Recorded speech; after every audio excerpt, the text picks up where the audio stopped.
It wasn't even my story, not at first. We were just talking. Late. One of those nights where everything slows down and the silence starts to feel heavier than it should. I had just finished telling him about the Hat Man, and for a while, he didn't say anything. Just sat there, quiet, thinking, like he was deciding something. Then he looked at me and said, "Okay, I've never told anyone this." His voice changed when he said it. Not scared, not nervous, just serious. He told me this happened when he was younger, when his family took a trip to Japan to visit relatives. He said everything felt normal at first. Warm, quiet, respectful, the kind of place where even the streets feel calm, like nothing bad is supposed to happen there. But one night, he couldn't sleep. He said the house felt different at night. Too quiet, not peaceful, not comforting, just still. Like the silence wasn't empty, just waiting for something to move inside it. So he decided to go for a walk. He told me the streets were dim, not dark, just soft. Streetlights glowing through the air like they were barely reaching the ground. No cars, no voices, just his footsteps, and then he heard it. Footsteps behind him. Not loud, not fast, just keeping pace. He slowed down. They slowed down. He stopped. They stopped. That's when he said he felt it. That feeling, like someone standing just outside your awareness. Close enough to be there, but not close enough to fully notice. So he turned around, and at first, he thought it was just a woman, standing under a streetlight, still. Long dark hair, falling over part of her face, and a mask. One of those white masks people wear. Normal. Too normal. He said she tilted her head, just slightly, like she was studying him, and then she spoke, soft, calm, clear. "Am I beautiful?" He told me he froze, because the way she said it didn't sound like a question. It sounded like something she already knew the answer to, like she was waiting to see if he'd say it. He didn't know what to do, so he nodded and said, "Yeah." There was a pause, a long one, long enough that he started to feel like he'd already made the wrong choice. And then, very slowly, she reached up and pulled the mask down. He said he couldn't describe it right. Her mouth was stretched too wide, cut from one side to the other. But she was still smiling, still looking at him.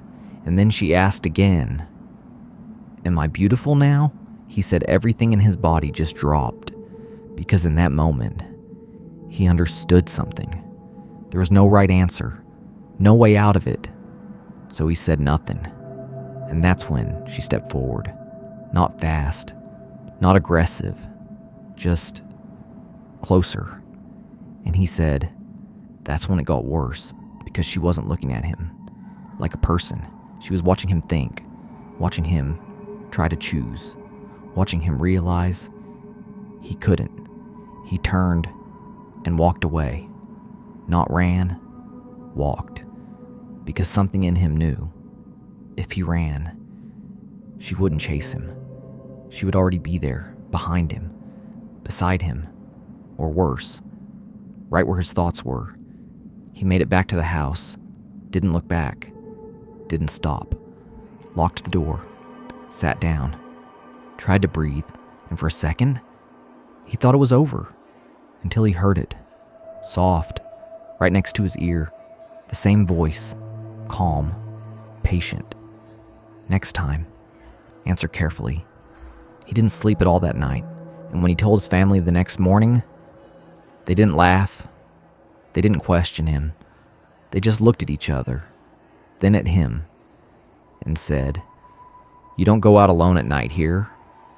And then, after a pause, they said her name, Kuchisake-onna. And when he finished telling me all this, he just sat there, quiet again. Then he looked at me and said, I think the worst part wasn't her face. He paused, leaning forward just a little. It was how she waited. Like she already knew I'd see her again. And I don't know why, but when he said that, I had this feeling. Not like something was behind me, but like something was already listening, waiting for the next answer. If you made it this far, I appreciate you being here. If this story stayed with you, or felt a little too real, consider leaving a like. It really helps this channel grow and keeps these stories coming. And if you haven't already, subscribe. There's a lot more coming.